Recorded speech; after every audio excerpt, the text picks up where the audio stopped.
ठाकरे गटाचे खासदार संजय राऊत सध्या बोलतात, आपण थेट जातोय। शिवसेना आणि राष्ट्रवादी काँग्रेसमध्ये जागा वाटपासंदर्भात त्याला आपण क्लॅश होणं म्हणतात एका दुसऱ्या जागेवर, तसं ती शक्यता अजिबात दिसत नाही। राष्ट्रवादी काँग्रेसला ज्या जागा हव्यात महाराष्ट्रात तिथे शिवसेना लढणार नाही, ती लढली एखाद दुसऱ्या जागेवरती आम्ही चर्चा करू। काँग्रेसच्या बाबतीत सुद्धा म्हणाल तर ज्या जागांवरती काँग्रेस आहे तिथे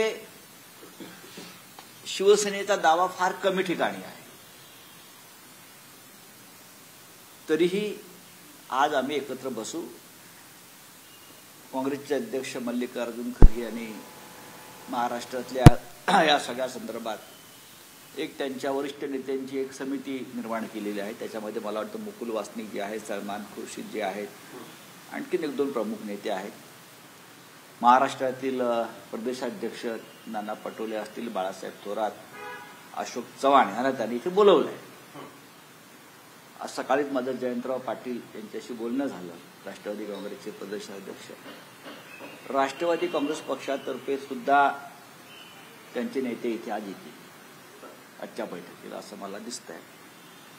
आणि आज आम्ही एकत्र बसून साधारण एक आराखडा ठरवूया असं आमची भूमिका आहे।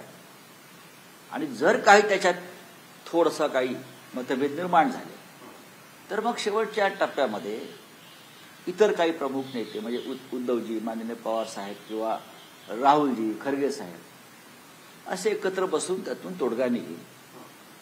परत आमच्यामध्ये वंचित बहुजन आघाडी सुद्धा आहे, तर त्यांचाही आम्हाला त्याच सन्मानाने विचार करावा लागेल सगळ्यांना। कारण महाराष्ट्रामध्ये 48 जागा आहेत आणि उत्तर प्रदेश नंतर मोठं राज्य महाराष्ट्र आहे, सर्वाधिक जागा महाराष्ट्रात आहे। बिहार, महाराष्ट्र, कर्नाटक, पश्चिम बंगाल, हरियाणा, केरळ, तामिळनाडू हीच राज्य 2024चं राजकीय भविष्य देशाचं ठरवतील। त्याच्यामुळे आम्हाला महाराष्ट्रातली जबाबदारी अत्यंत समर्थपणे पेलावी लागेल। मग सर, आजच निर्णय अंतिम होऊ शकतो की उद्धव ठाकरे, सोनिया गांधी, शरद पवार पुन्हा बैठक होऊ शकते असं वाटतं तुम्हाला? बघा, शिवसेनेच्या बाबतीत म्हणाल तर आम्ही सातत्यानं 23 जागा लढत आलो महाराष्ट्रामध्ये, सगळ्यांना माहिती। आता कोणी काही म्हणत असलं तरी सत्य आहे अनेक वर्षाचं, 30-35 वर्षाचं, ते सत्य तुम्ही नाकारू शकत नाही की शिवसेनेनं 18 जागा लोकसभेच्या 2019ला जिंकल्या होत्या।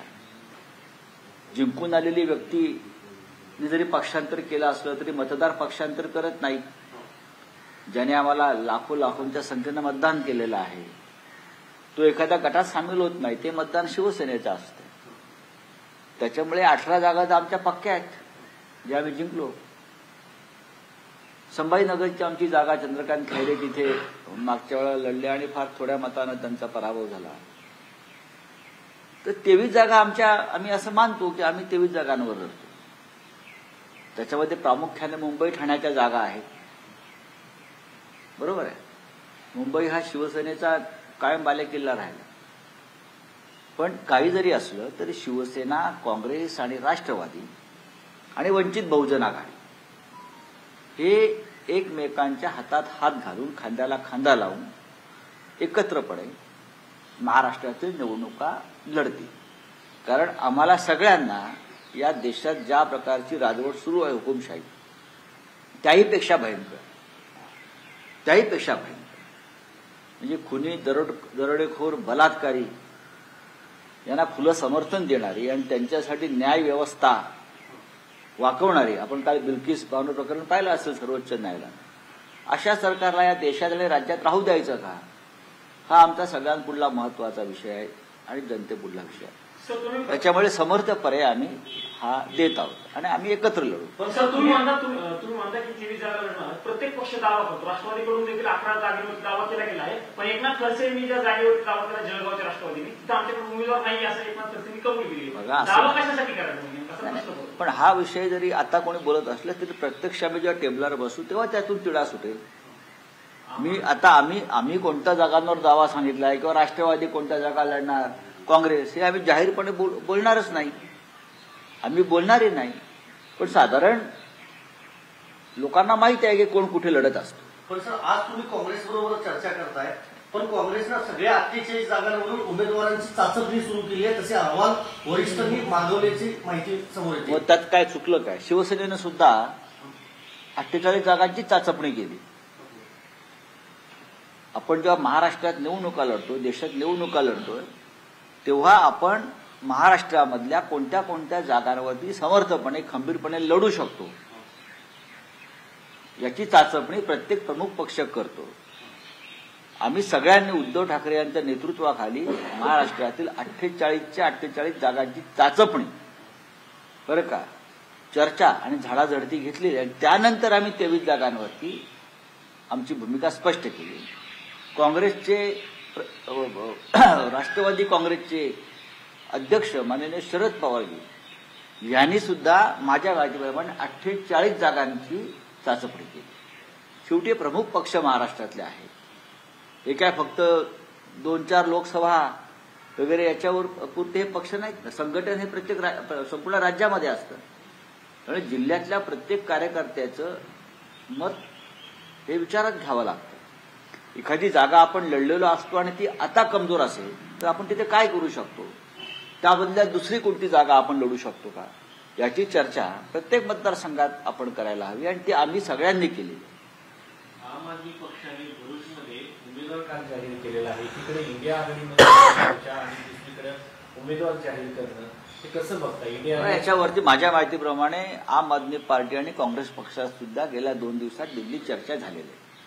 सर आणखी प्रश्न, हरियाणामध्ये नवनियुक्त मंत्र्यांचाच पराभव झालेला आहे विधानसभा निवडणुकीत. राजस्थानमध्ये माफ करा. एकीकडे ही आहे भाजपची ही अवस्था आहे, दुसरीकडे 150 उमेदवार नवीन असणार आहेत भाजपचे संपूर्ण देशभरात. राजस्थानमध्ये 1 महिन्यापूर्वी शपथ घेतलेल्या मंत्र्यांचा पराभव होतो पोटनिवडणुकीत. या वेळेला बहुतेक पोटनिवडणुकीत भाजपा गाफील राहिली आणि ईव्हीएम मशीन सेट करायला विसरली. हा याचं उत्तर आहे. 150 उमेदवार नवीन दिले जाणार आहेत. देऊ द्या. प्रधानमंत्री पदाचा उमेदवार तुम्हाला नवीन दिसेल 2024 साली.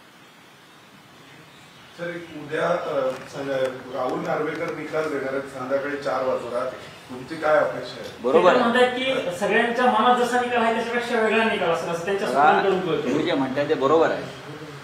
आम्ही न्यायाधीशांकडून निकालाची अपेक्षा करतो आणि तुम्ही म्हणता राहुल नार्वेकर निकाल देणार. जर व्यक्तिशः राहुल नार्वेकर निकाल देणार असतील भाजपचे नेते तर निकाल आत्ताच लागलेला आहे. आणि जर ते सर्वोच्च न्यायालयानं नेमणूक केलेलं ट्रायब्युनल न्यायाधीश म्हणून निकाल देणार असतील तर या देशाच्या संविधान आणि घटनेनुसार निकाल देतील, एवढंच मी सांगेन. पण न्यायाधीश पदावरील व्यक्ती ही निकालाआधी जर आरोपींना भेटायला जात असेल, बंद दारात चहापान करत असेल तर लोकांच्या मनात शंका आहे आणि त्या शंकांचं निरसन कशा प्रकारे होईल ते उद्या आपल्याला दिसेल. मालदीववर बॅन करण्यात आला, अनेक सेलिब्रिटी समोर आले होते भारताच्या बाजूनं. आता इस्रायल भारताला सहकार्य करायला बघते. सर आंतरराष्ट्रीय घडामोड आहे त्याबद्दल काय सांगा? मालदीवची घडामोडी आंतरराष्ट्रीय असं मी मानत नाही. देशाच्या प्रधानमंत्र्यांसंदर्भात कोणी अपशब्द वापरला असेल तरी त्याचा धिक्कार व्हायला पाहिजे. आम्ही त्यात सामील आहोत.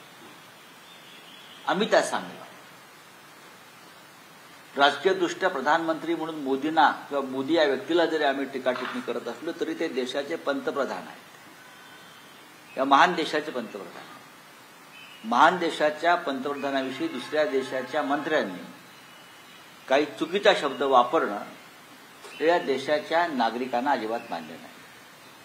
पण याचा वापर राजकारणासाठी करून भारतीय जनता पक्षानं जे दिवे लावायला सुरुवात केलेली आहे बरं का, तर याच्यावर असं कळतं की काय हे पूर्वनियोजित काही नव्हतं ना लक्षद्वीपची जागा जिंकण्यासाठी एकमेव. पण तरी आम्ही धिक्कार करतो. हा काय फार मोठा आंतरराष्ट्रीय विषय युद्धाचा आहे असातला भाग नाही की आता जागतिक युद्धच घडणार आहे, रॉकेट्स पडणार आहेत आणि मालदीव आमच्यावरती हल्ला करणार आहे का आम्ही मालदीवला गेणार. फार लहान देश आहे, परावलंबी देश आहे, तिथे गवताची पाती उगवत नाही, आपल्याला माहित असेल. समुद्रातल्या बेटांचा तो समूह आहे. 3.5-4 लाख लोकसंख्या आहे. त्याच्यामुळे सगळ्यांनी निषेध केला पाहिजे प्रधानमंत्र्यांच्या संदर्भातल्या टीकेचा. त्यात आम्ही सामील आहोत. सर, रायगडमध्ये भाजपच्या कार्यकर्त्यांनी रवींद्र चव्हाणांच्या समोर सांगितलेलं आहे की ती जागा आपण लढायला पाहिजे. राष्ट्रवादीचे सुनील तटकरे देखील ह्याच्यावरती असं आहे की दुसऱ्या पक्षातल्या किंवा दुसऱ्या गटातल्या घटनांवरती मी बोलणं योग्य नाही. पण साधारण राज्यामध्ये सर्वत्र ही स्थिती आम्हाला दिसते की जे फुटून गेलेले आहेत काँग्रेस किंवा राष्ट्रवादी काँग्रेस पक्षातून, त्यांना भारतीय जनता पक्ष स्वीकारायला तयार नाही. चला, थँक्यू व्हेरी मच. सर, आज राम मंदिराचं आमंत्रण उद्धव ठाकरेंना दिलं जाईल असं समजतंय? नाही, मला माहिती नाही. स्थानिक स्वराज्य संस्थांची निवडणूक पुण्याच्या पुढे ढकलली.